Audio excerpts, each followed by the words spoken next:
people, what's going on? It's Egal Talks Football. I'm back again with another video, and you're probably wondering why the hell is Egal smiling after losing to Aston Villa. I'm not smiling because I lost to Aston Villa. I'm just saying, you know what? It's another week. We're happy. We're alive. And honestly, there's better things to do sometimes than just worry about your team losing. There's another game next week. We're going to be fine. It's not the end of the world. People are losing their shit, going crazy. But there's a bigger issue. I thank Mo Salah for his interview because the man has distracted the world from Arsenal Football Club's plaudits away at Villa. Losing to Aston Villa has become the second story this week in the Premier League off the back of Mo Salah basically having a war of words with Arne Slot. And so one minute, so you're saying Mo Salah's bigger than Arsenal? You said it, not me. This week, you said it, not me. Mo Salah this week, his argument with Liverpool. Liverpool's crisis is bigger than Arsenal right now. That's the reality. We've lost one game in what do you call it? In 3 months. You guys have lost, what is it? How many games and how many draws? Since week 5. Two draws. You guys have won 2 games, drawn 2 games, and lost 6. Yeah, so sounds about right. Bad. And welcome, Bice. Hope you're doing well. Arsenal fans, removed the Ethernet cable today. There you go. We got Vader in the building. Vader's gonna try to cook Arsenal as he always does. But we gotta go straight to Rack. He's in the hallway of his friend's place. He's reporting live from wherever. Reporting live from the scene of, not the scene of the crime, but yeah. Streets are saying he's outside Mo's house right now. Yeah, he's ready to speak to the Egyptian king to tell him chill out. But I gotta talk to you, bro. Arne Slot, Liverpool, Salah's interview. There's a lot going on. Salah's interview saying Liverpool threw me under the bus. And should I just give everyone the context of what's going on quickly before you go? Fabrizio Romano and everyone spoke about Salah's interview. And boys, when I say Salah's interview was explosive, it was explosive. Man basically went out there and spoke from the heart. It was emotional. And he broke down everything that he needed to say. Vader's joining us. Vader's got the belt. What is that? A satchel or a belt? I don't know. But here it is. This is what he said. Mo Salah, when speaking about Liverpool, it's not acceptable, to be honest. We threw Mo under the bus because he's a problem. I don't think I'm a problem. He also says, I had a good relationship with the manager. All of a sudden, I don't have a relationship. I don't know why. It seems to me someone doesn't want me in the club. Boys and girls, everybody watching, how do you guys think this is going to end? What do you think is going to happen? And what the fuck is that I'm telling background? You this. That is... What's that noise background? Can you guys hear background noise? I don't hear background noise.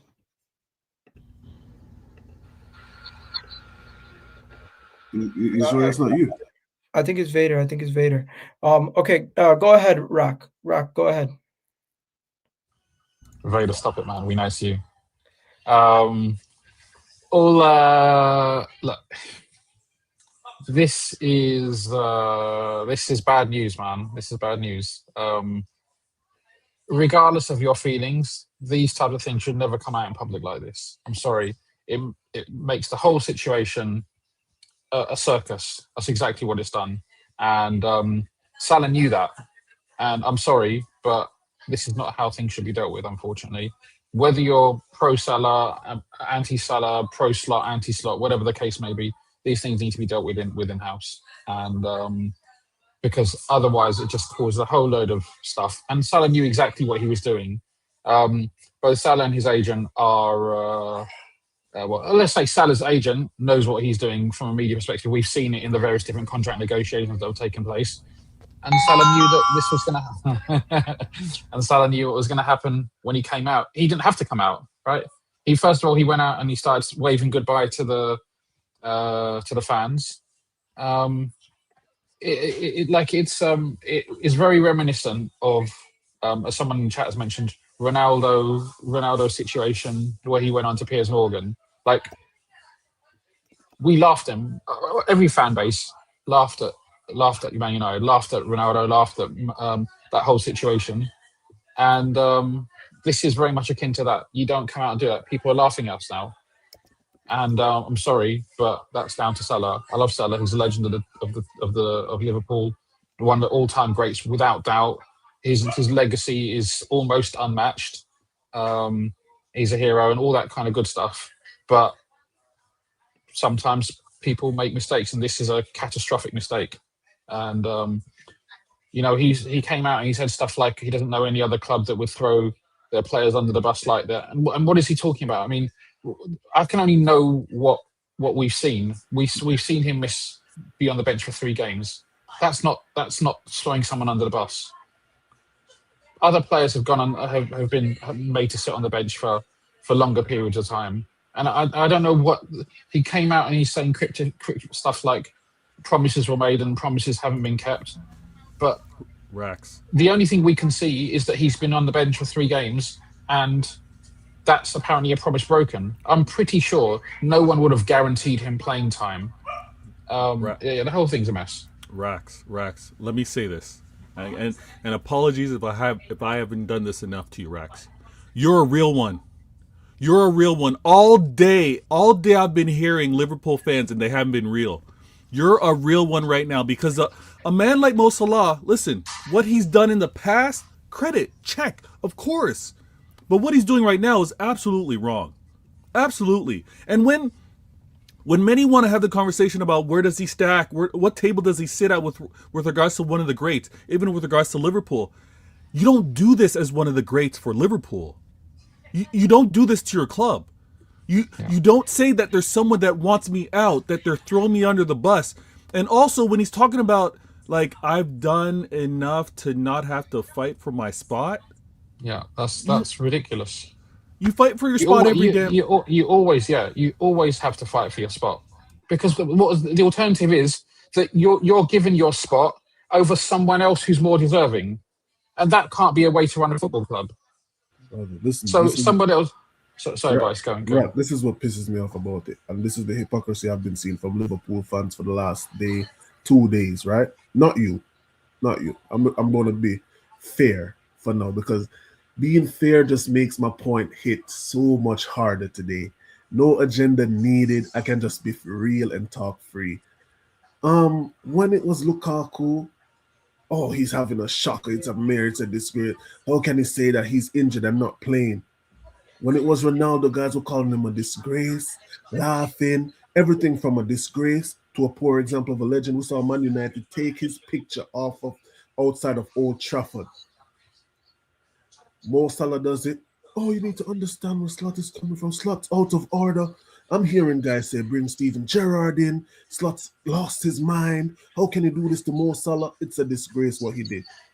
You were on the bench 3 times. You came off the bench once. You didn't play twice. You were up 2-0. Why should you come on? See out the game. 3-2. See out the game. Why should we throw you on? Then you're gonna cry, walk up. I invited my parents to come to the game. I told them I don't know if I'll play, but I wanted to say goodbye before I go to Africa. Disgusting work. Disgusting work. It's poor. It's very poor. It's very, very, very poor taste. There's no way after sitting on the bench 3 times you do that. 3 times you do that. And the worst part is it wasn't like he was light in the Premier League up before he got benched. It wasn't like he was light in the Premier League up. Guys can't compete. I'm just gonna say, I agree with the people who are backing Salah in this situation. Wow. Only reason why I say this is because I view Mo Salah as a club legend, a player who, yes, he might not be having the best season, but he literally carried Liverpool to a league title last season. And I think the manager is struggling to figure out how to get the best out of all the players to his disposal. But Egal, but both things can be true. That's fine. He can't.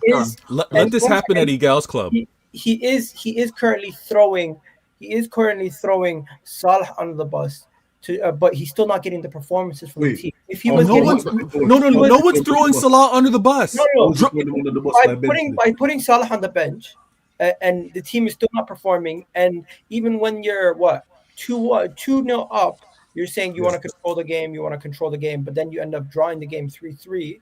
Salah's looking at you sideways. I agree with Rack. Salah shouldn't have gone public with all this stuff, But at the end of the day, he's leaving for AFCON in a couple of days. There's no need to rest him.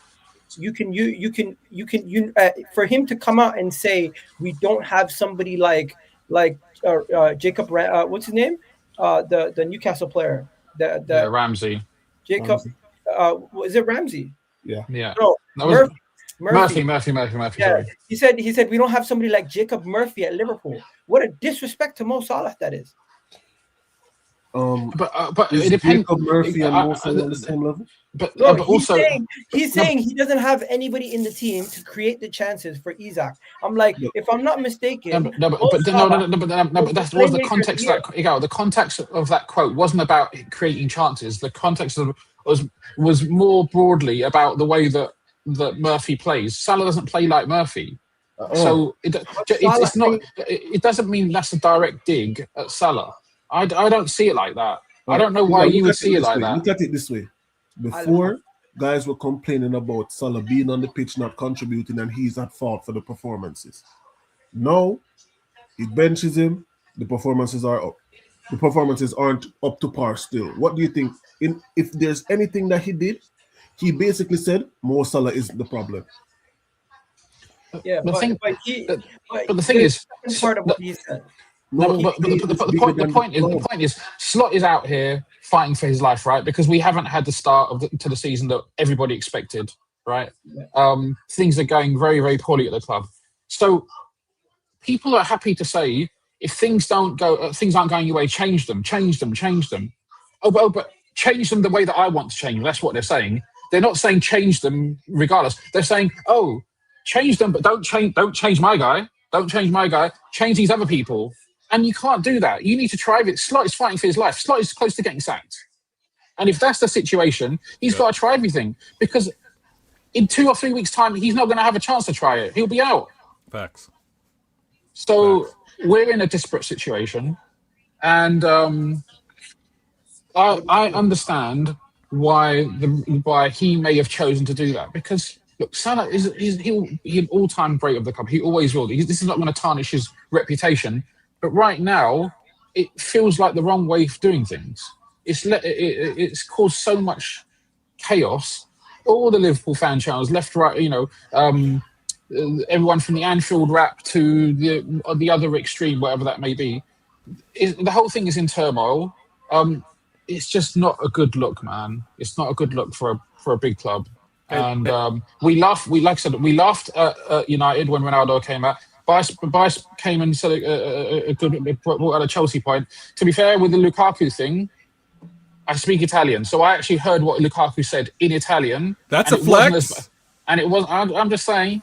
It wasn't as ladies. As they made it out to be in the headline. And what Lukaku said actually wasn't as extreme as it was kind of painted at.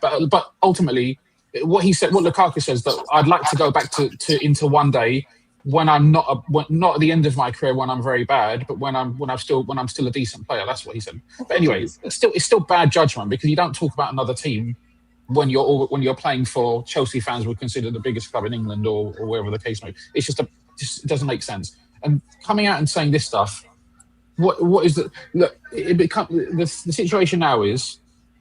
Salah won't be in the squad against Inter. He can't be in the squad against Inter. That's not an untenable situation, right?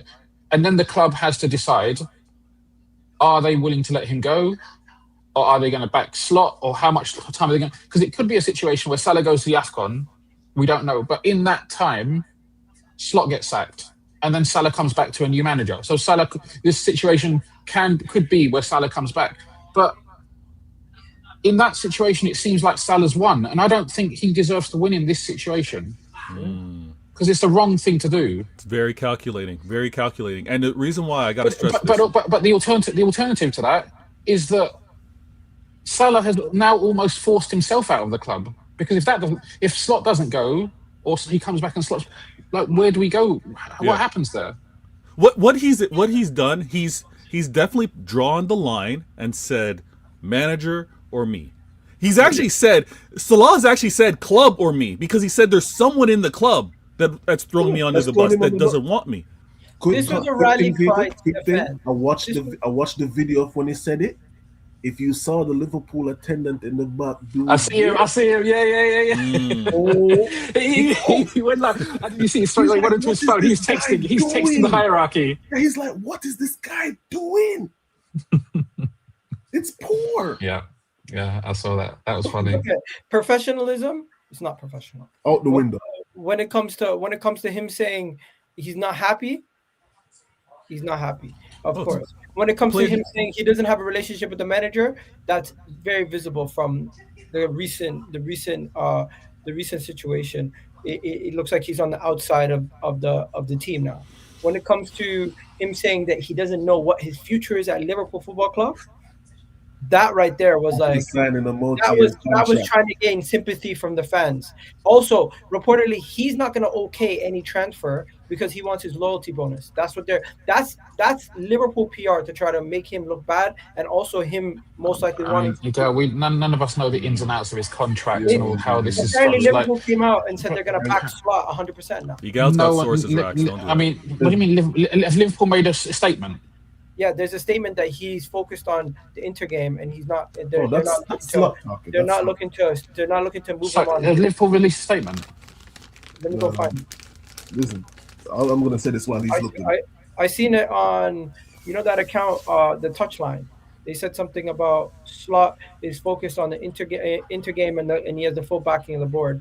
This came out of multiple outlets have reported that Arne Slot has the full trust of the board. No change will be made, and Liverpool are preparing for the game versus Inter now. Listen, brother, I'm gonna tell you this. Yeah.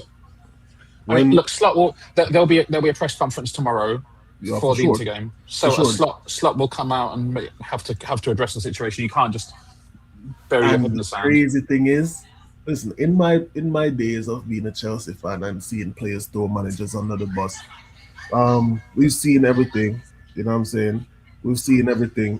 What does this even mean? Vader, you want to read this? Vader, you want to read the super chat? Sharkiola eats up another gap on Mikel Pulis. Don't. Yeah, you know what, Netweed? You feed into rivals chat too much. Yo, big up Netweed for Jay, you've joined us just in time before Rack leaves. Rack is on Slot side. I'm not on Slot side. That's not what I'm saying. What Salah did was wrong. That doesn't mean I'm on Slot side. I was listening to you guys. I kind of understand Rax's point a lot. I think there's a good example. I know it's not 1-to-1. Is Aguero. When Pep was like, I want to play with a different kind of striker. I don't even want to play with a striker, etc. Aguero had a big legacy, scored a lot of goals, was on the bench. He just was quiet and sat on the bench. Do you know what I mean? He just, he put himself at the behest of the team. I think Salah is like all top players. You have a bit of an ego, but Salah's had issues with Klopp when Klopp didn't want to start him or dropped him. Salah's had issues. So to me, it's, Salah was like, oh, I'm 1 foot out the door. I'm not sure whether I'm still last November when he was doing the Vader games. Yeah, So my point on this is, you can have a point, and I think it's one of these things where it's like you look at it and you say, well, he's got a point, but it you know what? It reminds me not exactly the same as Son last season, but I think there's some parallels, and the fan base is always going to be. The fan base will talk out of both sides of its mouth, because when it was time for Salah to be dropped, or them saying that we want to try someone else, they were happy for Salah to be dropped. But now Salah has been dropped, they're like, oh my God, Slot's disrespecting a legend. It's like fans will always search for, like the path of least resistance, validation for why is it not happening? So I guess in summary, I look at it a bit like it's a mess, absolute mess for Liverpool. Like this is not an easy fix at all for me, because you've got this two-pronged thing where it's like, okay, if Slot goes, that doesn't mean Salah wins. It just means Slot goes. It's just, and vice versa. if Salah goes, it doesn't like both of these guys come the start of next season might both not be at Liverpool. And the thing is that we don't know necessarily whether Slot may have made a mistake yesterday in not playing Salah. Maybe not. Right? I think over the course of the game, or at least not bringing him on at some point. Yeah. Well, the thing is, we were 2-0 up, right? And then when it brought back to 2-2, and then we made it 3-2, and then it was 3-2 until the final few minutes. But, so but this ain't, you know, do you know what I mean? It's like Salah being on the pitch means that they have to defend more. Yeah, true, but in a situation, but in the situation where we've been fragile at the back, I understand. I understand. There's logic. There's logic to work. Exactly. I understand. You could have gone either way, right? Rex, you got to remember, Jay had Ange. He knows he understands the attacking side. But what I'm saying is that Slot, he may have made a mistake. He may not have made a mistake. But the thing is, he has the right to make that mistake while he's the manager. And if you take that right away from him, there's no point in him being the manager anymore. Yeah, no, and it's not a bad point. I guess the thing is I find it very interesting because what if Liverpool had held on and won 3-2? Well, yeah. Would Salah still have done the same interview? Probably not. Listen.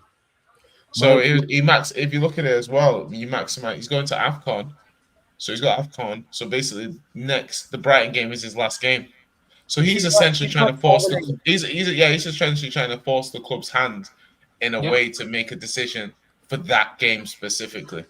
And I think for me that's I honestly I think it's a little unfair on Slot. Like he's got enough pressure going on. To be fair, I don't know the relationship they've got. Maybe he hates him because to do something like this, he might hate him or he might dislike him quite a lot at the moment. I saw Antonio Conte win the league. Antonio Conte won the league at my club and told Diego Costa and called Diego Costa's phone while he was in Brazil and said, "Brother, I'm gonna be real. You ain't playing for me next season. Find a club." Yeah, but that's still at the end of the season though. They still coexisted. No, but look at this. It's not like Slot ain't giving Salah the minutes. It's not like he's not giving Salah opportunities to show something. 3 games on the bench, Jay. Yeah, that's what I'm trying to say. That's what I'm saying. That's the point. That's the point. It's 3 games on the bench, and now you can make the narrative and argument both sides. Where it's like a player like Salah is too big to be on the bench for 3 games in a row. Really, I'm gonna tell you this. Hold on. I think personally, I think that's a potential transfer because I get what you're saying. No player is bigger than the club. But I'm saying by the same token, for Salah to be on the bench for 3 games and to be like at 2-2, you need a goal, you're not bringing him on. Yeah? As in there was a time period at 2-2 and you didn't bring him on. Jay, so what I'm basically prior to the 3 games, they had 3 losses. Yeah. So they've had a win, a draw, and a draw. So when you look at the manager trying to find some balance, you can't say that he's too big to be dropped. Because the results have changed. No, I'm not. I'm saying it from the point of view. If it was Harry, there was a 5-minute period between a different conversation. Sorry, go on. Oh no, I'm just saying when Ronaldo did his interview after months of disrespect, blatant disrespect, we're all side. But Salah is not outcome. He said the club. He talked about the club infrastructure. He talked about why he was frustrated, and he said there's a bit of tension between him and the manager. Yeah, he did not come out fully say the club is scapegoating me. It's important. I'm telling my family to come to the games. They're not seeing me play. I'm telling. But just gonna talk about me tomorrow. Yeah, but I'm not disagreeing with you on that point. I agree with you. The fact that what he said is he's put Slot in a difficult situation. But what I'm saying on the flip side is Salah. This is something that needs to almost come to a head. If it is and that's the position I'm going at in terms of he's too big to be on the bench, not because Liverpool can't bench him. Is this what adversity does to legends? No, it's no, but it's because he's a club legend. We're talking at cross purpose. I'm saying that Salah's still arguably one of the biggest footballers in the world. Yeah, whether or not you think that he's in a downward spiral now, and he's coming off generational numbers last season. Yeah, and he can't get on the pitch at the moment. 3 games. So I'm saying that's a point where that needs to be resolved. Either he needs to be getting minutes on the pitch, or he needs to go. Because if it's in a position where the manager isn't trusting him to play, he's too big a player to sit on the bench. I'm not saying he's too big a player to sit on the bench and come on. I'm saying he's too big a player to sit on the bench and be like, I'm not playing you. Like we've seen it in the past with like Shearer and Hullett and AVB and Terry and stuff like that. This does not end well. One of them has to go. That's always the case with these situations. Either the player goes or the manager goes, and that's what I'm trying to say. Salah's too big a player for this to not be resolved, and now it's coming to a head. Like, think about it.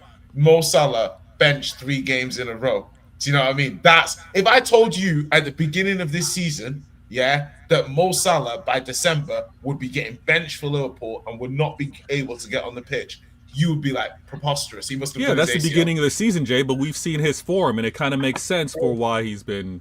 Guys, dropped. let me just quickly shift gears. Are you guys shocked by Liverpool's performance versus Leeds, or is just more of Liverpool? I mean, I was shocked. I was shocked. Bryce and I aren't shocked. You know that the irony is that it wasn't a bad performance up until Konate made that tackle, unfortunately. Yeah. And look, I like Konate, but he has been. His mind is on Madrid. Ever since those Madrid things came out, he ain't looked the same. But yeah, I mean, the thing is, apparently Madrid have come out and said they're not interested in him anymore. So I don't know, yeah, it's just there's just something like shout out to Carefree Lewis for the. But he's had a tendency sometimes to make brain farts and stuff. But it's just anyone who's played football at any level, you don't even have to have played at a good level. If you're a defender, champions of the world, half the time when you're a defender, as long as you stay on your feet and don't commit too rashly, forwards will make a mistake, right? They'll kick the ball too far ahead of themselves, or they'll miscontrol it, or they'll take a shot and it'll go wide, or something. So a lot of the time, defending as an individual at the very least, it's just about positioning and not being stupid. And unfortunately, he didn't need to go in there and make that kind of tackle. It was completely unnecessary. And as soon as one goal went in, you start to worry, you start thinking, bloody hell. And then obviously they make it 2-2. And then our worst fears are realised almost immediately. Then you get 3-2 ahead, and you're like, okay, come on, guys. I literally tweeted, come on, no more stupidity, please. I saw that. I was You didn't like it, though, did you? I was smiling. Like I was smiling. I was like, oh. You're too busy smiling that you couldn't even like the tweet. What's wrong with you, Rita? Come on, I didn't like it. I was like, I didn't want to jinx anything. Let me not jinx this. So, yeah, I knew Leeds was tough, Rax. I knew Leeds was tough. I will say, Liverpool played well. Like when I was watching the first half, they looked kind of like last season. I was like, oh, they look fine. They look like, do you know what I mean? Like problems are, and that's what the bar. It wasn't swashbuckling stuff or anything. But a number of games last season, you weren't necessarily swashbuckling per se. It's like, with no Salah. Yeah, exactly. But then 60 minutes, and then it was peak Barclays. I was like, this is Barclays. Do you know what I mean? And it was just like Leeds, like the crowd was up. Horror. Konate, right? Just on Konate is, I do think over the last 3-4 years, he has been one of the best centre-backs in the league. Yeah, like centre-backs do go through periods. Yeah, I remember Ruben Diaz had a period. Yeah, like where people were like clowning him, saying he was terrible. Blah, people blah, asking for John Stones. I remember Romero. Yeah, same as yes. But the thing with him at the moment is that he's in very poor form, and they don't have any alternatives to take him out. With Leone getting the ACL and not getting Gahey, Gomez being fragile, they don't have the options to take him out, and he's just still playing. If they had any other centre back that was fit reliably, he would not be playing. I'm 90% sure he would have been dropped. Yeah, I've seen what Slot did to Kwanzaa, of one game. Do you know what I mean? So it's like Kwanzaa one game, like we didn't see him properly again after that. Do you know what I mean? So it's like I do think Slot can be ruthless. I think there's with the Salah thing as well. Just to finish on this, like I feel like Salah's actually gonna pay the price potentially for Liverpool's transfer market, because if you think about what they've done, if you think about Isak, you think about Wirtz, you think about players like that, they're potential match winners, right?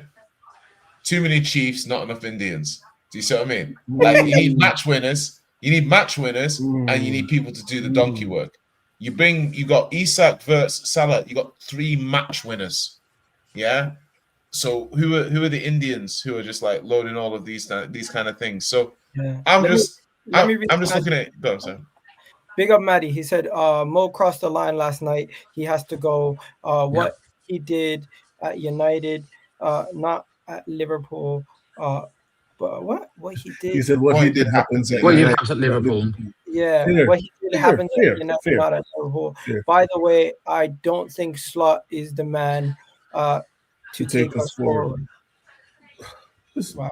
Ultimately, Slot is the man to take Liverpool. So I did a poll question, and I said, who do you think ends up leaving Liverpool first? Do you think they sack Slot, or do you think they sell Salah? And 67% think they're going to sell Salah. I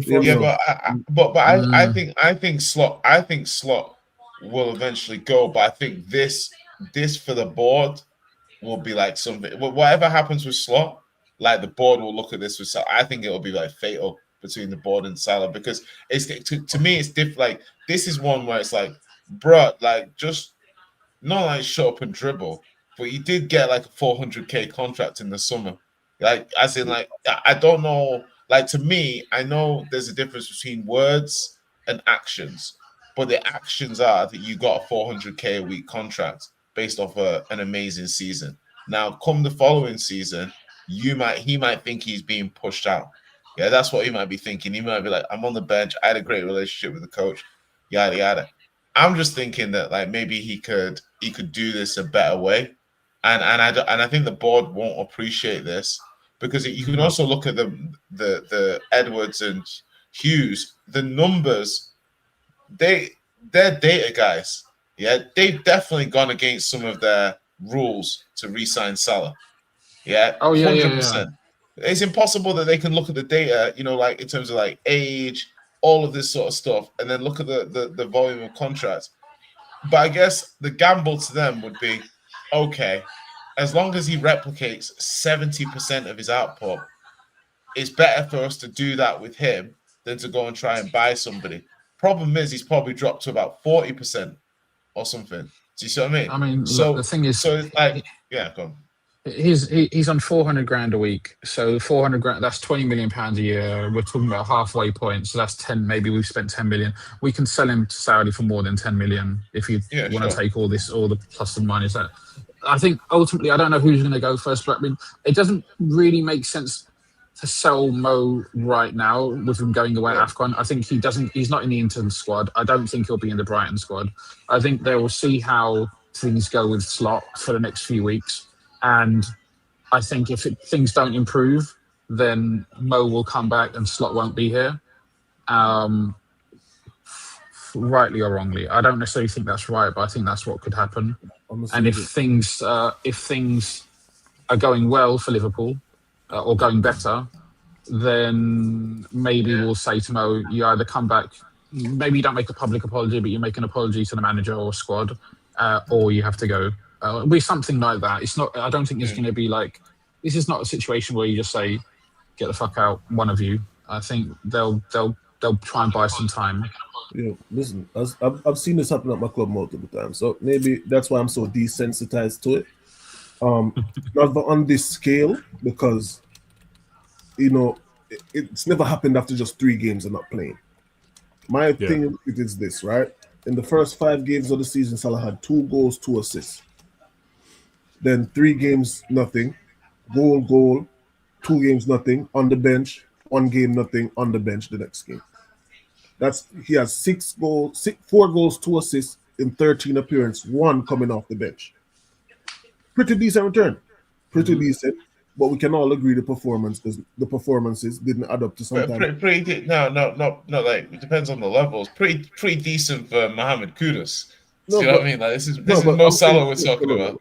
He scored.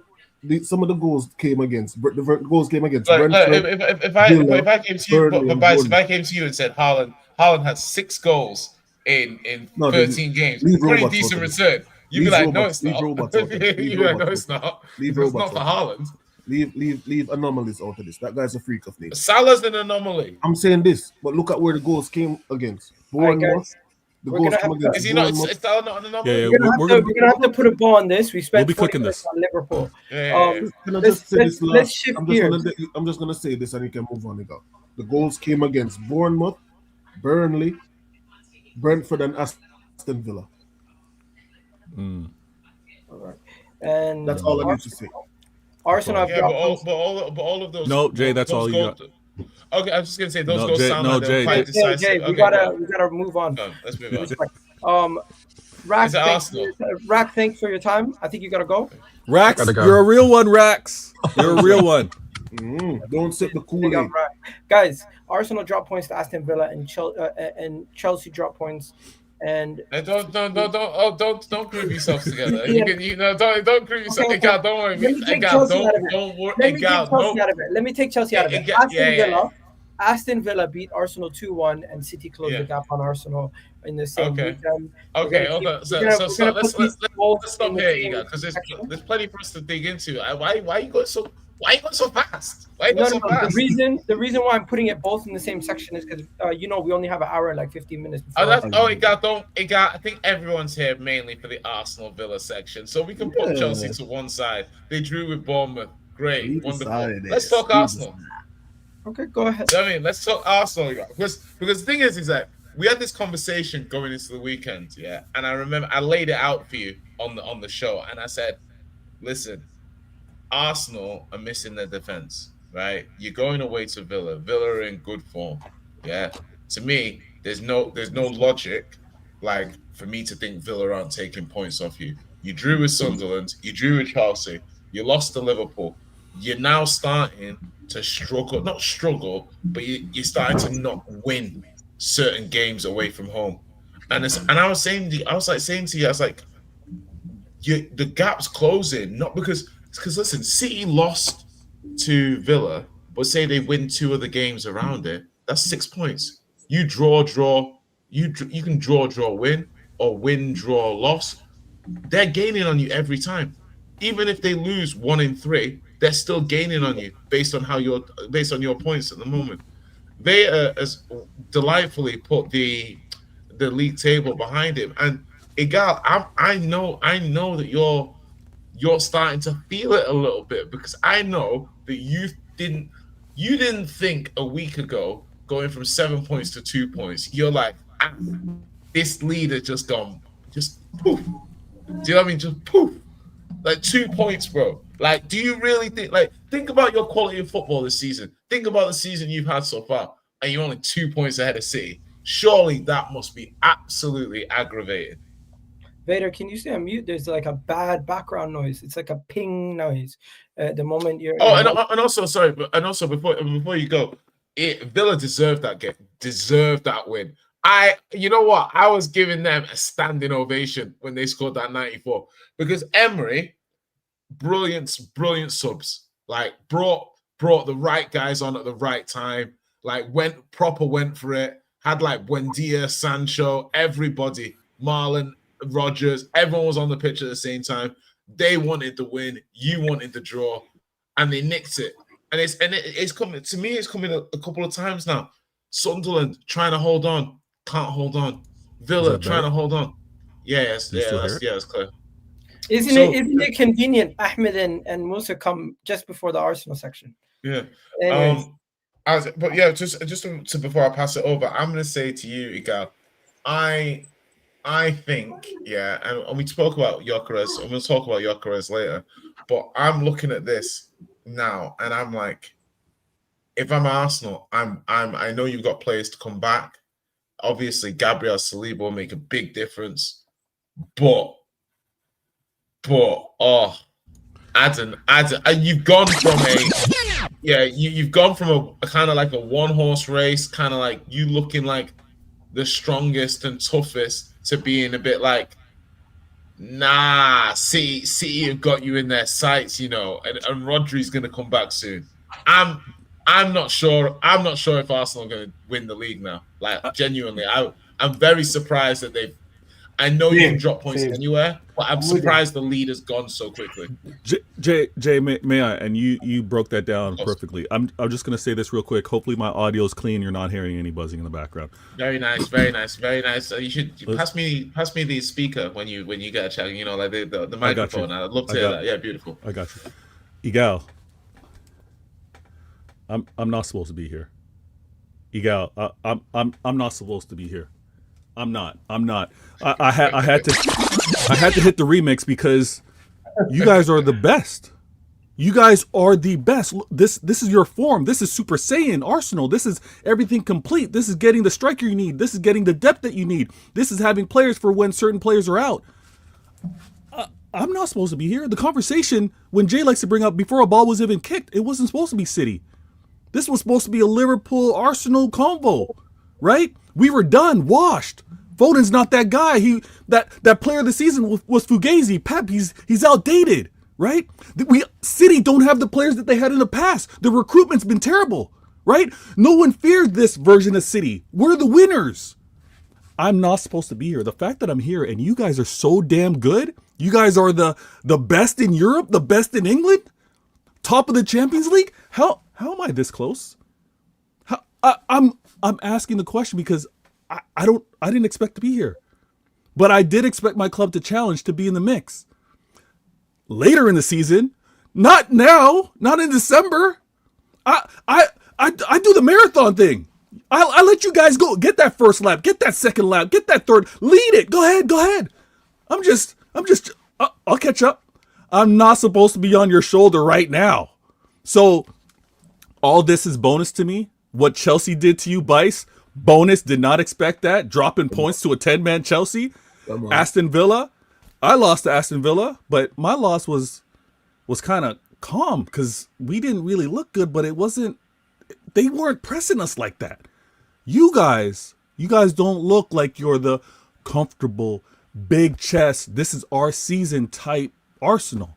So all I'm going to do is continue to just jog, expect you guys to have this stress because Egal, like I mentioned to Rax is a real one. I'm going to be real, Egal. You're a real one because you back your club, you back your players. But I know in your fan base, there's a weak line of fans that are ready to crash it on your players and your manager. Those are the ones I talk to. Those are the ones that I'm like, guys, you guys don't look that good. Guys, it's not going to happen. They're going to take this all crumbling down. I'm just waiting to see. Let me just jog it out. Get to that finish line before you guys. This cooking is going to continue again if you guys don't fix up because it shouldn't be me. And I'm taking it easy on Liverpool fans because Liverpool fans are the ones that should be challenging you. But if I have to do what's proper for the football gods, I'm gonna do it. Well, you gotta do it. Please. You gotta do it for us. You gotta do it for the rest of the league. Yeah, Exactly. For You guys keep talking because there's no point in me speaking. I've already done my whole match reaction. Yeah, listen. Go ahead. Nah, but you have to talk though, Egal. I'm gonna go after everybody. You have to answer their team. Lads, I understand you want him to speak, but normally the defendant speaks after the prosecution has given it. You know what I mean? Statement. Yeah, everyone just keep throwing their That's a bar. That's a bar. Egal, I got gifted. Let's just keep Advice. You want to go next? Yeah, I got gifted this by my uncle. You know what I'm saying? He gave it to me for my birthday. He does cigars and stuff like that. He packaged it up for me, rolled it himself. This is for when Arsenal don't win the league in May.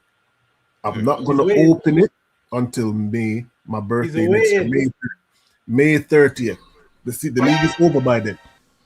May 30th, my birthday. When I open this, if Arsenal ain't lifting a trophy while I'm smoking this, it's going to be a long conversation. You were leading the league by 5 laps and a longer nose. 5 laps and a longer nose. Every time you guys do this, the league is ours. Look at the depth. Look at how we're playing. Best team in Europe. Yada, yada, yada. Declan Rice free kicks. You've been rinsing it all year. Declan Rice, 100 M's. You don't know how to get over the line. You trip up, you stumble, you fumble, and it's always against either Villa, Palace. Yeah, those two, Villa or Palace. Each season. Newcastle When too. you're looking to point for a game, when you're looking to point at a game, Aston Villa away, Palace at home, Palace away. Don't let this lead slip again. Because after all of this, Mikel Arteta is one of the best managers ever. You have to show me something after 6 years. You haven't been to a final since 2020 with Aubameyang and Lacazette. You haven't been to a final since then. But we talk about man of the matches and players of the month and all of that stuff. That stuff don't matter. When is Saliba and Gabriel back, by the way? I actually want to know, when is Saliba and Gabriel back? Don't matter. Saliba could be back this weekend. Listen, Gabriel, they're saying closer to the end of the month or something. Ooh, I want to see the fixtures, man. It's looking dark. It's looking dark then. Egal, would you rather save them? Egal, would you rather be conservative and maybe give them some extra games rest and be ready for later? Also, I'm gonna speak when it's my turn to speak. I want to hear it from everyone first. Okay, so just I'm gonna throw a few points in. No, just 1 second. Just before you throw anything, I know you probably want me to respond to your question. So no. What I'm gonna do is I'm gonna give you some points, and but let me hear from the other two boys before we go on to question and answer. Go ahead, Ahmed. What are you saying? Listen, what's everyone saying? Are you good? Yeah, and shout out Maddie. Maddie says Arsenal are bottling. Arsenal in the bottling phase of the season. Go ahead, Ahmed. What's the topic then, innit? Because obviously I came in. The topic is Arsenal drop points. Basically, your takeaways from this Arsenal Villa game. Any takeaways? Whether it's cooking, observations, tactical, blasting Arteta, the floor performances. Go. Listen, I'll be real here. Aston Villa deserved that though, didn't it? They deserved it, man. Marlon had a great chance to even make it a goal. Watkins too, should have buried that. He did the hard part in body and timber. Don't know why he went middle of the goal. He should have hit it bottom left. Arsenal had some half-ish chances with Odegaard striking. I thought flipping Eze was awful. I thought Declan Rice wasn't not really that great. Zubimendi wasn't good. Saka, I mean, he's been poor for about a year or two now, but no one's going to talk about it. So exactly, they said that he was better than Foden. That's aging like milk. And yeah, bro, Arsenal. Like if you deep it, this Man City team, if you compare it to the City of 2 years ago, it's actually weaker. They've got the attack and players, but defensively they're not as good. Arsenal team have strengthened in squad depth, so they should be having the upper hand. And the fact that they're letting this gap be a lot closer than it is right now, then it's a testament to how Arsenal, not because they're not a great team, but they're incapable of handling pressure. So if they lose to this Man City team after giving Liverpool the title last year, then Arteta needs to get sacked. I mean, he does need to get sacked because there's no way that this Man City team, with how defensively weak they've been looking, 5-1 at Fulham and almost made it 5-5. It wasn't for Gavardia clearing it off the line. Then that speaks volume. Well, and no, go on, bro. Go on, Jay. No, I was just, and I think you make great points. I think, but the one point you make about the City and the defense is the other side of the attack, and City are able to score goals and score against teams. And the point that we were critiquing City about was Haaland FC. Can they score goals outside of Haaland? Last few weeks they started showing. But on the flip side, you look at Arsenal and you look at some of the games that they dropped points. They didn't score set pieces.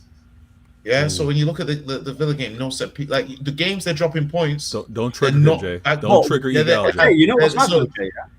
You know what's mad is that people who don't really watch Man City, like, I don't really like Man City, in it, but obviously when you've got SofaScore turned on and you see Haaland score, it's very easy to say, oh, without Haaland, but people are failing to realise that Haaland's not the type of striker to create goals for himself. He needs suppliers. He needs people creating for him. Wow. So they might not have Kevin. Ahmed had a good night's sleep because I have not heard him give good points like this in a while. Keep going. He's never been this articulate. He's never been this good. Listen, Bro, listen, when I want to turn it That is on, muted, Vic, sorry. bro, what can I say, bro? Listen, they don't obviously have De Bruyne in it, but people have been, Cherky's been out for a while, and now that he's back, he is absolutely amazing. I've been wanting him at Man United. He's a quality player, dribbling, creativity. Foden, he does his best work, behind the striker, scoring goals. And when them two are on form, I can't think of like any attackers that can chat to them on a technical level, right? There's a few players in the Premier League. Yeah, you've got the Everton winger. There's a few good technical players, but with them two together, yeah, it's absolutely ridiculous. And I do believe that Man City have the firepower, and that is what they've got over Arsenal. The midfield, I think they can chat to them. Like Reinders is a good player, I rate him. Defensively, and the squad depth is where Arsenal have the upper hand. But bro, like not every single time it's about defending. Sometimes you got to flip and go for it, innit? Do you get me? Not be so pragmatic. Who is this Ahmed? Who is this? Listen, I have to carry on with what you're saying. It's going to be an interesting battle this season because when we want to do attack versus defense, I happen to believe, and yes, we go back and forth with the set pieces and Holland FC, but when we look at the attack, I think there's so much that City are doing in open play and the attacking variety that it's easier for us to try and clean up and be better sound defensively than it is to be so defensive minded and then try to release the handbrake and then get the attacking options. So it's going to be an interesting contrast between Arsenal and City, if it happens to be us two for the remainder of the season, on which one's really going to win out. City getting a better defense to complement what they're doing in attack, or Arsenal improving their attack to go with a very solid defense. But, hey. You guys played each other. You guys literally... And this is also without... Let Musa finish. Go ahead, Musa. When you guys played each other at the Emirates, it was literally like the same thing. It was when City was attacking, doing their thing. Of course, they were literally they put the game to Arsenal at the Emirates. But I'd argue that it was inverted. Like what you're saying is inverted. So in that game, what you saw was City having to defend and Arsenal having to attack. You saw the context of that. It was almost like the points. The roles were reversed almost. So you're right in terms when they scored, it was like got the goal. We have to keep the lead. Yeah, when they scored, City have to keep the lead 100%. That's the whole point. Because they know their defense is not as good as, of course, Arsenal's, and the attack. Of course, the Arsenal attack is still good enough to. Get a goal, but it still took them a while. It took them till late on to get a goal. If they play like that, at the Etihad, sky's the limit. One last thing before Egal you go is that as well. Like I see, when we looked at Saka about how many minutes he played and yada yada, he had no replacement, and then eventually you brought in Madueke and. Everything's cool, yeah. You kind of did that to your centre backs, yeah, and I think you're doing it to Declan Rice, arguably. This brother plays all the time, every time. Like Norgard, I couldn't tell you what Norgard's number is. I couldn't tell you what his hair color is because I haven't seen this guy all season. Yeah, the whole reason you bought Norgard was because you said he should be. We're buying a prem-proven player who can come in and play straight away. Now, obviously, I'm not asking you to be dropping Declan Rice, but what I'm saying is don't be crying in February and March, April when his body is falling apart. Yeah, because it's a long season. That's what I'm saying. Like it's you. I saw a post you did about Arsenal's players, the injuries and stuff. Bro, you play a very intense style. You play a very intense, demanding style. You have a very intense, demanding manager, a manager that loves duels, things like that.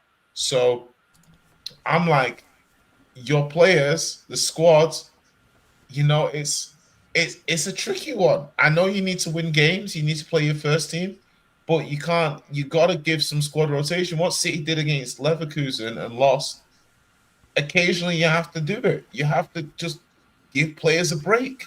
And that comes with the risk of losing games, which is what Arteta's got to do.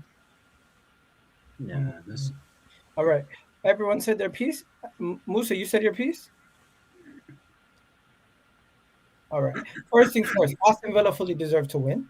That is 100% true. We cannot agree there. criticisms to Saka, the attack, valid. The midfield and the creativity can also be criticized. I thought the main reason why we were so shaky, we did not have the composure in the back. You can tell Hincapié giving away the ball late in the game gave them the ball back, which led to the long throw, which led to the final goal at the end of the game, and everyone collapsing like they did. The ball kept going up into the air. We had no height. That's our tallest players, and our three tallest center backs in Saliba, Gabriel, and Mascara all out of the team, and it led to us having Timber and Hincapié playing in center back position, and you can feel the difference with the long throws, long balls, and set pieces. When you talk about set pieces not being scored, of course, with Gabriel, we all said that was going to be changing. And now, even with Saliba, that's also another effect. Conceding chances also. We conceded in 15 games, we conceded 5 goals. In 5 games, we conceded 5 goals with these guys, without them. So you can tell the difference without Gabriel and with Gabriel. Vice, the smile on your face is just hilarious. I expect you guys to be happy.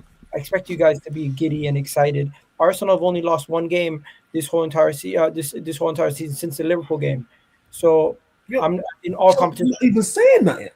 I'm smiling because it's refreshing. I'm not necessarily going to sit here and throw in the towel or be upset or be to the point where, because I feel like there's a level of fans like I'm going to name call guys like Northside and Lee Gunner, who I'm cool with and I do content with. But when we're very good, when we're looking very good and we're looking like we're 7 points clear, everyone's excited. They're saying we're going to slap Chelsea, we're going to slap Sunderland. When we don't win those games, those same people then go and say, "Oh, it's on the manager." I was right all along. To sack him. So which one is it? Shots fired. Then also everything about mentality and pressure and all these things. Not everything's down to mentality and pressure. It's such an English thing to do. Every time anyone drops points, to just go and point to mentality and pressure. Sometimes you have to look at what's actually happening and say to yourself, there's dominoes effects. Things happen for a reason. If your defense takes so many hits, eventually you're going to start to see that defense start to perform worse. You're going to see your build-up play start to perform worse. You're going to see your goalkeeper have more shots, more pressure. We went from a month in November where our goalkeeper had 1 shot on target to a game versus Aston Villa where I can't even tell you how many shots we had on target. That last phase of play, just before we conceded, we had more shots on target than we did the whole month of November.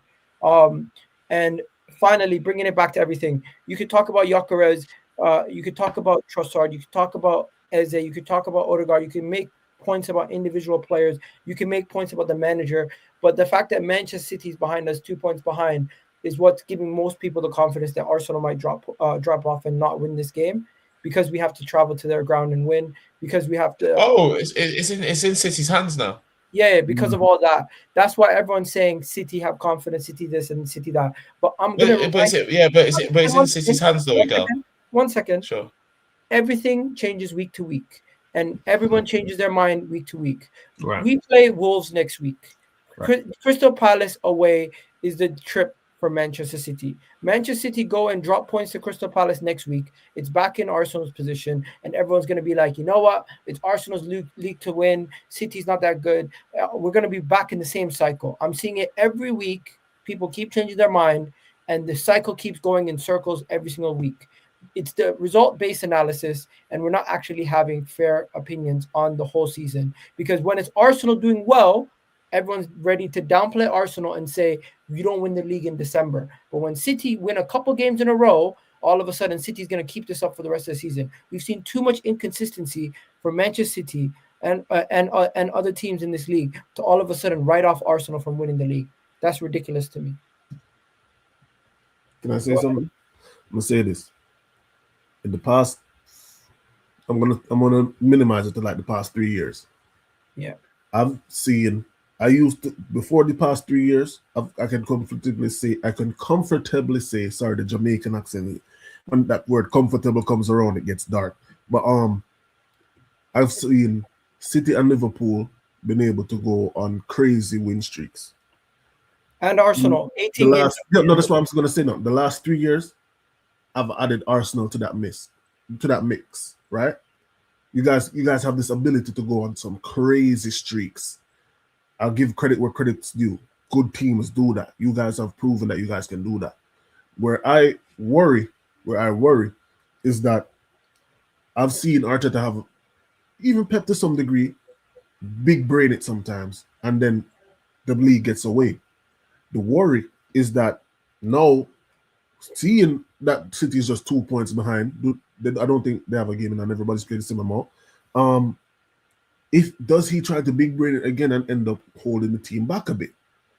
And competitions are coming up where time's going to come up where guys are going to have to really look and think, all right, are we going to prioritize this league, or are we going to try and just go as far as we can on every front? There's a turning point in every manager's career after you've won a certain amount of league games. Guys are expecting a win. Guys are expecting you to win something. Me as a Chelsea fan, we saw what happened. 12th, 10th, managers going in and out quicker than anything we've ever seen before. Crazy money being spent. We've never seen anything like what happened at Chelsea before. Now, if you're looking at Mikel Arteta, if he goes this season and doesn't deliver, there's pressure on him to deliver. If he doesn't deliver, there's have to be real conversations about. All right, Mike, can I reply? Forward. Yeah. There's going to be serious conversations. It has to be serious conversations. Guys, everyone here is going to talk about Mikel Arteta needing to be sacked if we don't win the league. I'm not saying he needs to be sacked. I'm not even there yet, because in my mind, currently we're top of the Premier League. Currently, we're top of the Champions League. Currently, we're in a quarterfinal of a League Cup.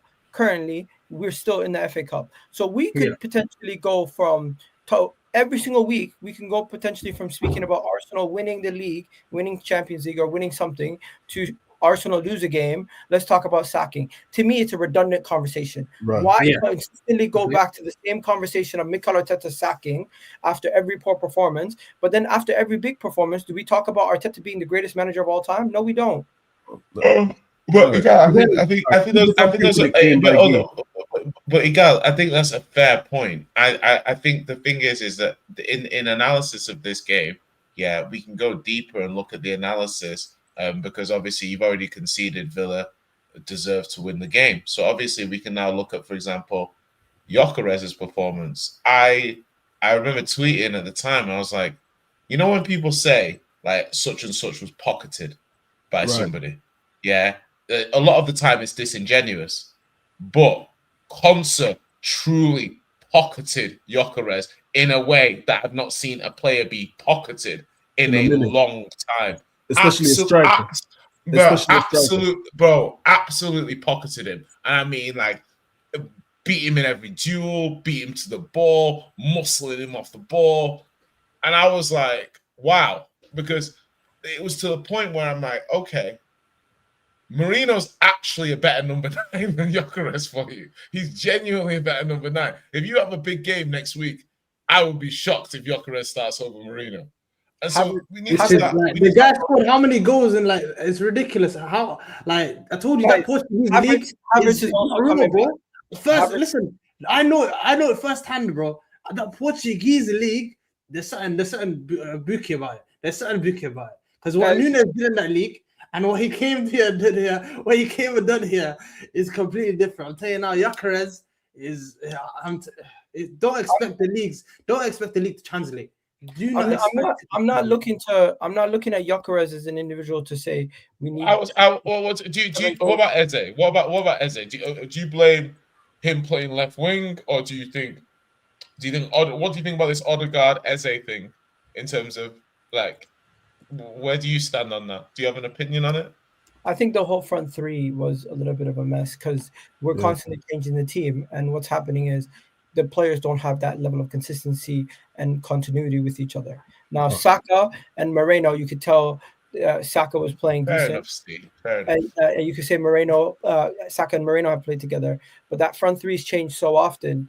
How often do you actually see these guys? And then when Trossard and Gyökeres came on, we actually seen the attack look better. As much as we want to talk about Gyökeres looking poor, Trossard came on, made a big difference, had a couple of shots, and had a good goal. I think what you guys see in Gyökeres being a player who is pocketed or whatever, he's still attracting defensive interest. No, No, 100%. no, 100%. no. Let me He tell is you why I still, disagree, he is Jay. still, people are Is that still, what he spent the big money for? Is that Hold why he on. spent people, 65 M? 1 second, he's still opening lanes for the likes of Saka and Trossard. 65 million to open lanes.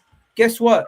If a defender, what we doing? if Is a that what we're defender is doing? going to be touch tight to your striker, he's not going to get many touches, regardless who they are. Listen, remember when I broke Well, down I'm not strikers? sitting here defending. I'm not sitting here defending your point on Gyökeres. You might be right, but I'm simply saying when he's on the pitch and when Moreno's on the pitch, there's two different things. Moreno's going to get a shot because his movement's really good, and you might get open and get a shot off.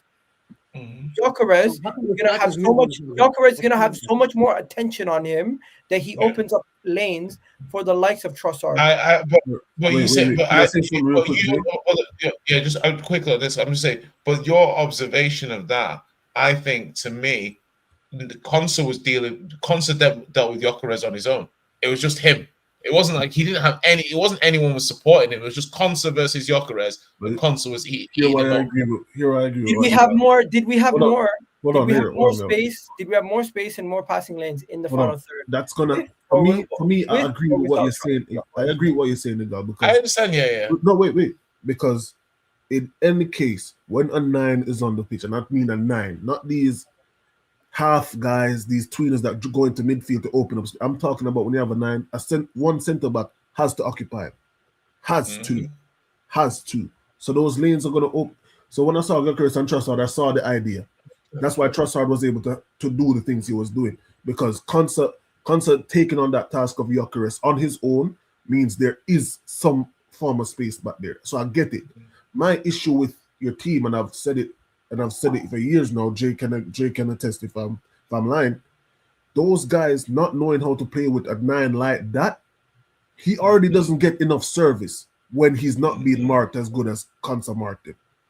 Konsa doing what he's doing, his performance are going to look even worse because you're looking to him to change a game, but he already doesn't get enough service. When you have a defender that's a fair point. When you have a defender that's like, I'm going to stop you, it's going to look even worse. Yeah. It's going to look even worse on him. Yeah, so he's not getting enough ball anyway. But then if you add not getting enough ball and the defender having an excellent, I'm not gonna lie to you. I was expecting you guys to go maybe the Unai Emery route or maybe to go somewhere else. But no, we're not running agendas this week. If we're gonna analyze this game, I don't think Gyökeres, who played 46 minutes. Yeah, he's not the biggest culprit of why we ended up losing. I think Odegaard played well, but the criticism of people is Eze should play in the 10, Gyökeres shouldn't start. Eze should play in the 10, Odegaard shouldn't start. I'm saying to you, we play Wolves next. They can both play in the 8. Sure. You don't need to play Declan Rice every game. You can play both of them, and you can play Zubimendi there. We don't have to worry too much about the counter against Wolves. I expect Arsenal to beat Wolves. I expect Crystal Palace to get something against City, and I think we're going to be back up ahead with another 5-point lead come the end of next week. But I have the utmost belief in this team to go on to win the league. Because guess what? Even with all these injuries and everything else, can I show you guys some of my evidence on why I'm so confident in my team? This performance right here is not indicative of what I expect from an Arsenal team, and I'll show you why.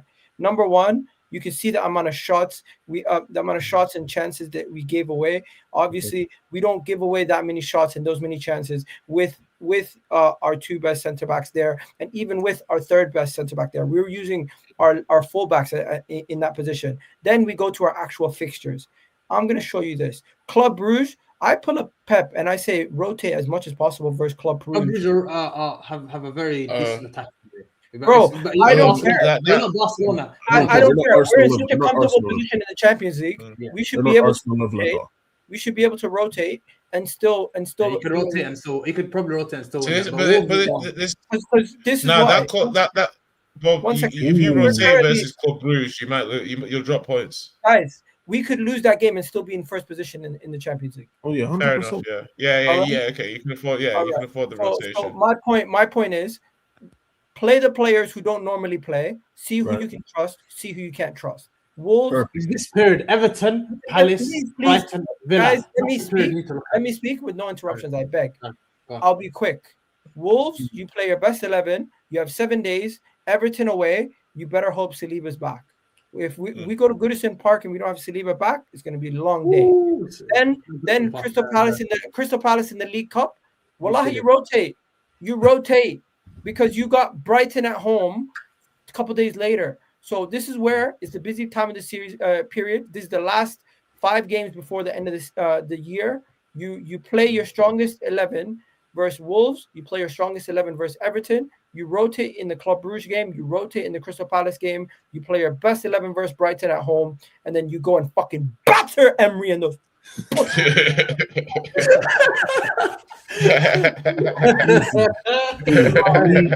For me, if I'm I being played Aston Villa like 2 times in like a couple of weeks is crazy. I can't lie. no, but for me with this Arsenal So team, my point is to show you guys with our fixtures ending off the year, playing a lot of home games, and against most of the teams you'd expect us to win against. I'm confident we're going to be still in a strong position. Now, I'm not going to do the thing where I go and look at City schedule. I'm just going to look at the table. I believe with 15 games played, we've shown enough to tell everyone we're a serious team. And a couple of games where we've dropped points in the last 5 should not make people have so much disbelief in this team. They got the same amount of wins as you, though. Are you not worried about that? Stuff like that. Like they have 4 defeats, bro. Yeah, but look at the haven't scored the most goals in the league so far. Yeah, but listen, but like, you think about variance. Everything you say, I have a rebuttal that just to tell you. No, listen, right? No, this is why people aren't. Listen, I'm not tripping on Arsenal in December. Can I tell you something, Bice? Act like you're me. This is what some of my fans are saying. Say what I just said. We're not worried because I'm not tripping about Arsenal in December. Okay, this is what they're saying. I don't trust this Arteta guy. I think we're gonna lose the league because Pep has experience. That's what these guys are saying. Their whole argument is Arsenal gonna bottle it. Pep no, is better. It's more like you've been in this position before. There you go. You've been in this position before. City's gonna be in this position before, and it's like it can't happen again. It can't. It legit can't happen again. Because if it does. It's now it's getting to now. We'll have that conversation when we cross that road. But to me, it's not March, April yet. It's not March, April yet. To me, I need these Arsenal fans to put on their big boy pants and man the fuck up because we're acting like pussies. You guys are calling other people pussies, but you guys are acting like pussies. Majority of you guys who are sitting here saying, "Oh, after 3 out of our last 5 games, we dropped points." And nobody wants to hear the context. Nobody wants to speak about the actual football. They just want to go straight to Arteta out. I'm hearing people saying Arteta out again. I'm hearing people getting angry again. Guys, my fan base is full of dickheads, and that's the truth. It's true. He put his balls at the table. Yeah, I need these Arsenal fans. I need these Arsenal fans to realize when rivals are speaking to us, sometimes they throw their brain out the window and they just want to run agendas. And these fans who hear agendas 24/7 end up getting infected by the agenda and believing what these people are saying to the point where we can't have an objective conversation. In what world? Are the same people who are telling us the league is not won in December are now telling us the league is we've lost it already in December. Fucking imbecile. Right, okay. So what I'm going to say to you, guys, completely. I think you make some good points. Like I think you make a lot of good points there. I think though for your fan base, like for some of them who have less, flexibility for hope, because they've seen it over the last few years where you failed to get over the line multiple times, and they're starting to see like similarities, do you know what I mean, with previous seasons. Like I think you're justified in saying it's early, but what happens is you start, and it started at Sunderland. When you drop points to Sunderland, it was Sunderland are a good team, they're doing well, but the context was you were winning in injury time and you threw it away, drawing with 10-man Chelsea, like drawing losing to Villa and stuff. These are games you can absolutely lose and drop points in these games. No issues with that whatsoever. These are good teams, tough league. My problem is that we're starting to see a bit of a trend, and certainly I thought you'd done most of your hardest away games already. So what happens? You're starting to drop more points in away games now, but the away games you had at the beginning of the season, they were seen as being the toughest games. Do you see what I mean? So the thing is a tough game is relative. For example, if you played Bournemouth 3 weeks ago, 4 weeks ago, that's a very tough game. You play Bournemouth now, it's a fairly tough game. It's not as tough a game. So when people are saying, oh, we've played such and such hard games away from home, it's all relative and it's fluid. That's why my issue is that Arsenal are dropping points away from home too much now. And that to me is starting to, okay, when the attackers come back. Vader's gone, but I'll tell you this, Jay. Come January 1st, we could be in a situation where we're back 7 points ahead. Yeah, 100%. And you're right. It's gonna be swinging both sides. I'm just saying that Arsenal fans, I'm just looking at me. I look at the fixtures and I think the late on, like Everton, Brighton, Villa. Come on, nah. Have you seen? Are you looking at just one team? Because I'm not. No, it's more like the run games. The run of games in that period. Wolves is fine. Wolves you can beat perfectly. Yeah, fine. I know you're at home. But you're missing the most important part. The most important part is the next game. The next game, I'm looking past Club Brugge by the way. Because when your next game is your get right game is against Wolves. You need to go and smack them. And then we have a whole week ahead of the game versus Everton. Goodison Park, what do you call it? Goodison Park, Selhurst Park, Villa Park. These parks. Yeah, all these parks. Yeah, the fucking hardest parks in the whole place. No, but this is the point I was making to you about it being relative, Egal. Because for example, if in game week 4, 5, 6, I say to you Aston Villa away, you'll be like, that's an easy dub. Yeah, Villa then win 8 games in a row, and by the time you go and play them, it's a hard game. Same with Everton, because when you're telling me we've played all of our tough away games, Everton aren't flying in form. Now you go to Everton in a couple of weeks, and Everton's a really hard game now. Do you see what I mean? So it's like, okay, let me show you. Just need to swallow. Go on. Drewsbury Hall is playing out of his mind. Bro, listen, I'm not gonna cuss you. I don't know you. All I'm gonna say to you is, if you want to sit here on the 7th of December and say the league is over, I'm sorry, respectfully, of course it's not over. But fans can. You're being an idiot. No, because he's an Arsenal fan saying the league is over, and then he's going and saying you're a Michael. Of course, he's being melodramatic. But would you understand? Wake up. Do you understand why certain fans are starting to get a little bit worried? Because there's no track record. You can be worried, but understand, composure is needed, because you guys are the same people who are angry about the last 3 years, but we dropped 1 point, one loss. I mean, in our last one loss in 2 months, and people want to lose their shit. I get it. It's 3 points dropped in the last 5 games, but calm down. This is not a trend. I seen someone say it's a trend. This is. I think it could be a trend. Why is it not a trend? It could be a trend. This is down to circumstance. We're playing Chelsea away. It's not an easy game. They're the second. They were the second in the table at the time. We were playing Aston Villa away, which is the third best team in the table at the time. We dropped points to Sunderland, who were the third best team at the table at the time. But then you have to put context into it again, Egal. All these 10-man Chelsea, you were down to 10-man Chelsea, and then you got yourself. I understand you got yourself back in the game. Understand that the trend that you guys are speaking about, and everything you guys are speaking about, is in the last 5 games. Yes, we have not been good. No, but looking forward in the next 5 games, we play 4 of those 5 at home.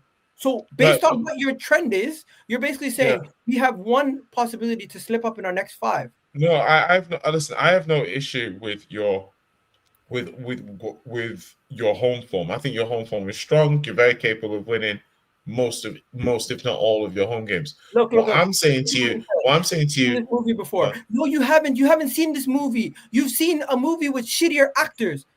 Don't act like these are the same actors. But Egal, look at it like this. I'm saying to you, if I say, okay, away from home this season, against United, we were the best until this game.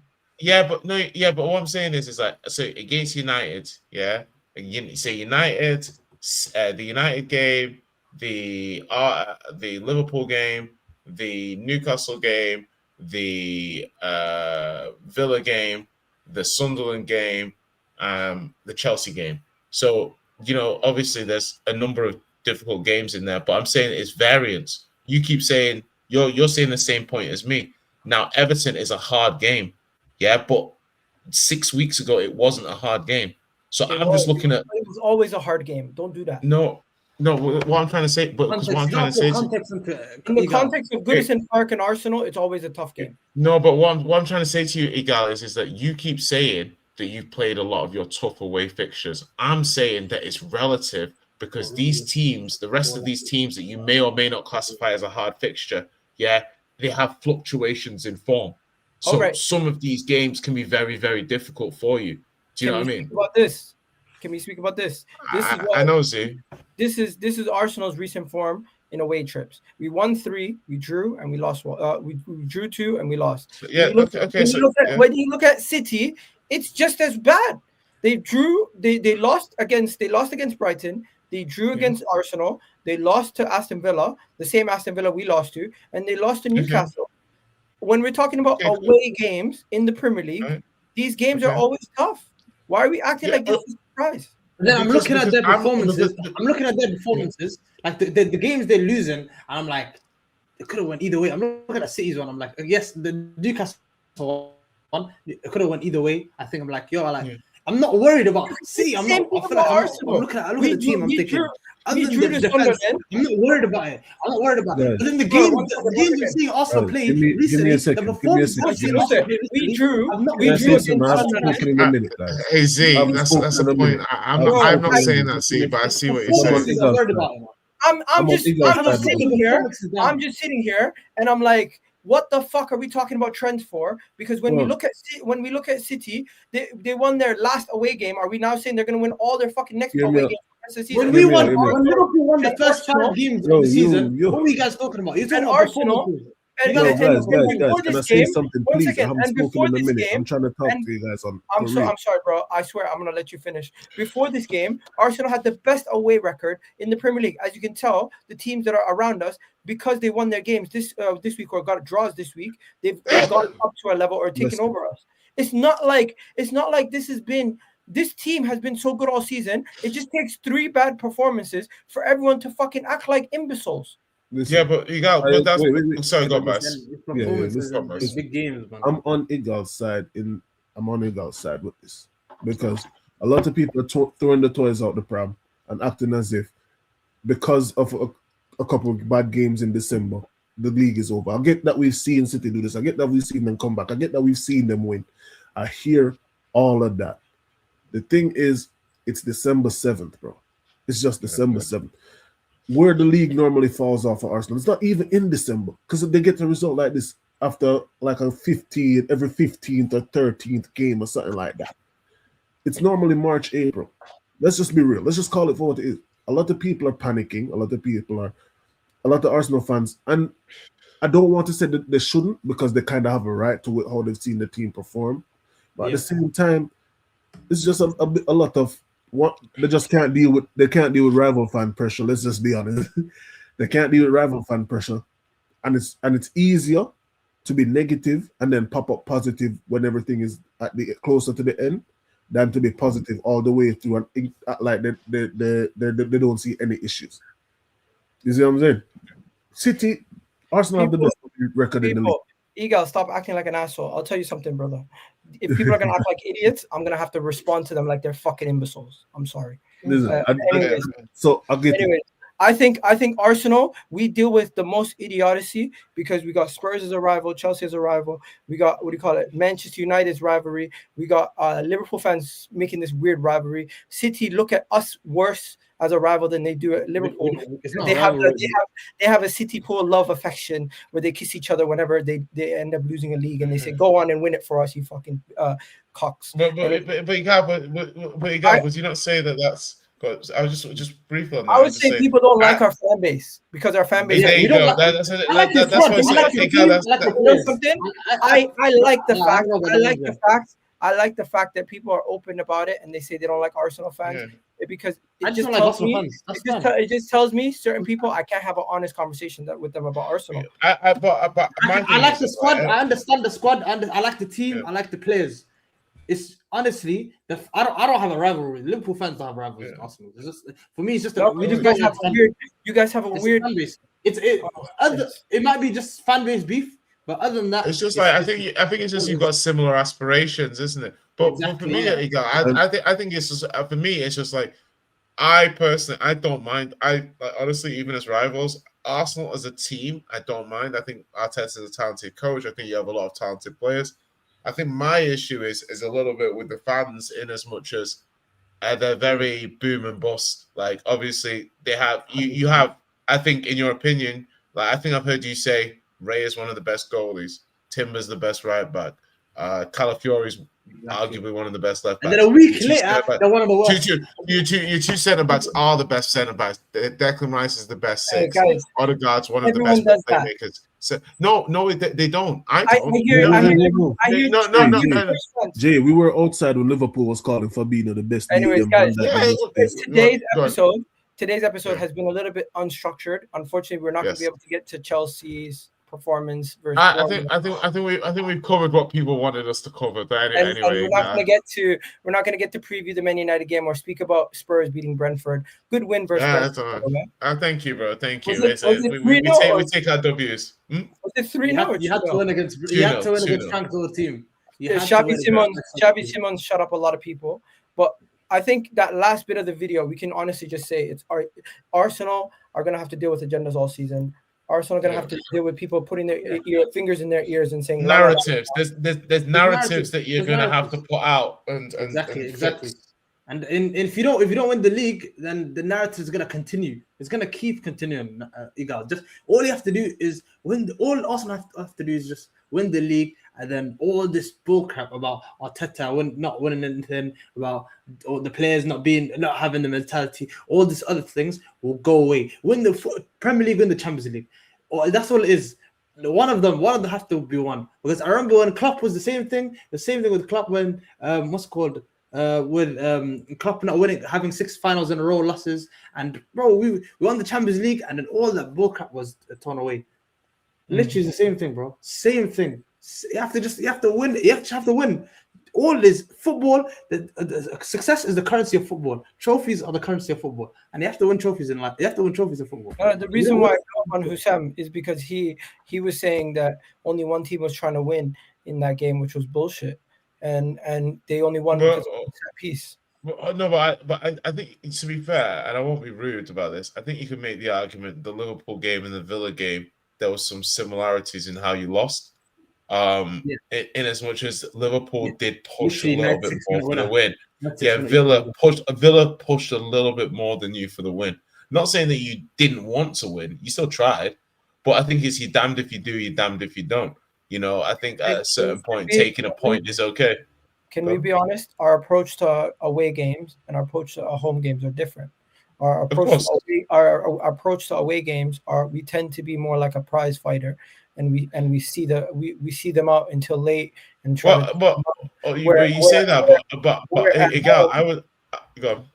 Where at home, I would say, for example, we once we get the early lead, we know the team's going to open up, and we just destroy them from there. But I would disagree with that in terms of just the last game. Was that if I think about the last few times you've been to Aston Villa, this game that you just played was the most open I've seen you play Villa. Do you know what I mean? Like normally you go there and it's a lot tighter. Yeah, it was way more open. I don't even think it's down to the center. The game was open. Do you know what I mean? Timber's good on the ball. No, I disagree. Timber's very good on the ball. Timber can play out, yada yada. I'm just saying that, in terms of, there was something that happened in this game where you lacked control in the middle. Like Tillemans and Kamara had really, really good games, and obviously, you just lacked control. Like it's very rare that you guys don't have good control of a midfield, and I think that Villa just played very well. It's just maybe it's just because Villa played well that they were not every time you're going to play a midfield which has got Kamara, Rodgers, and Tillemans in. Do you know what I mean? That's quite a rare mix of quality and skill set that actually would affect Arsenal. Do you know what I mean? So I'm looking at you guys saying, yeah, obviously Villa's a one-off, but I do think you were quite open. I think, yeah, the centre-backs being injured is a thing, but I don't know, like you look at players like Madueke and Gyökeres and stuff like that, good squad players, but while you've got other players injured, you know, also as well, your left wing, I feel like you've got too many left wingers. You've got too much variety there. Do you know what I mean? It's not like one or two, it's like 3 or 4 different players play on that wing, and I think it can be a bit difficult, you know, sometimes. What do you think? You've got too many options? Like, manager needs to tighten it up a little bit, or just one of those days? Hopefully, Trossard can stay fit, and Martinelli is a substitute. I think the manager needs to use Martinelli is a substitute off the bench. Hopefully, Trossard can stay fit. When Jesus gets fit, we'll see if he can play there. I think Eze is better on the 10 than he is in the left at this moment in time, the way that we play with the left wingers. And finally, Nani Madueke, I would use him predominantly as a backup for Saka and less of an but in games where the game is tight, I kind of feel like Nani Madueke made a big difference in the Bayern game, but was ineffective against Aston Villa coming on. Do you think in the next couple of games that the manager is going to be able to utilize the squad and, of course, like chop and change? Like, I'm not seeing him do that too much. I'm not seeing him do that too much. I would go and say this is a statement. Club Brugge, rotate the whole team. Show me what you're made of to everyone who's not getting a chance. Everyone who's not getting a chance starts versus Club Brugge, and you show me what you're made of. It's the perfect opportunity. I'm saying, guys, every single player who has not played for majority of the season, go out there and show me what you're made of. And I'm putting Gyökeres as the starting striker, actually, not Moreno in this game. Question, Egal. I would start. I would start. Do you think the manager? I know you would. But do you think the manager is like? Because I've not seen him do this enough. He should. He's like completely changed. And throughout this period as well, of course, which is the most like intense period, you're gonna have to change players as much as possible to, of course, survive in this period. You need to. I haven't seen the manager do that enough. Like players that have to play every single game. And do you want to know what my killer point for that is? Is that like with everything that they did this summer, Trossard being so important to me, it's almost like random. It's like he realistically, like Martinelli, Trossard, Madueke playing on that wing, Eze. They've got like 4 left wingers. And they just kind of chop and change them. Who's in form, who's playing well, yada yada. Great. But it's a bit like sometimes you can have too many players, and it works well when they've got injuries. Do you know what I mean? But on the other side, it's just getting that continuity. But it is early, and I'm sure Arsenal will bounce back. But yeah, just little things like this, and it's only going to get worse when they get more players. It's going to be amazing. You know, it's going to be amazing when they're fit and they can just, you know, bring on guys on the bench. It's incredible. When you lose players now, what now? It's like in this period as well. It's the worst period to lose all these players. So, oh my god, you've been to basketball, but it's the worst period. I'm gonna have to go, but I'm gonna say this. We'll talk about it on the next show, hopefully. Love, guys. You guys already know what it is. By the time we meet again, we would be ahead of the upcoming weekend's games, and we play Wolves. So I'm not too concerned. Wolves at home, if we were to drop points there, that's where I'm like, yeah, fuck it, it's done. Because Wolves are the worst team in Premier League history. They have 2 points. Bro. Forget about Wolves. It's like you can't lose to Wolves at home. Wolves is a given. You're gonna win that. It's a guaranteed win. Forget about Wolves. Think about other games. I'm gonna go. Love, guys. As a Tottenham fan. I'm gonna send you guys over to Husam's channel. What should we say to Husam? We should be like Team Salah. Team Salah or something, yeah? Team Salah. I'm Team Salah. Team Salah or Team Slot, yeah. Listen, Egal, tell that guy I said he needs to have the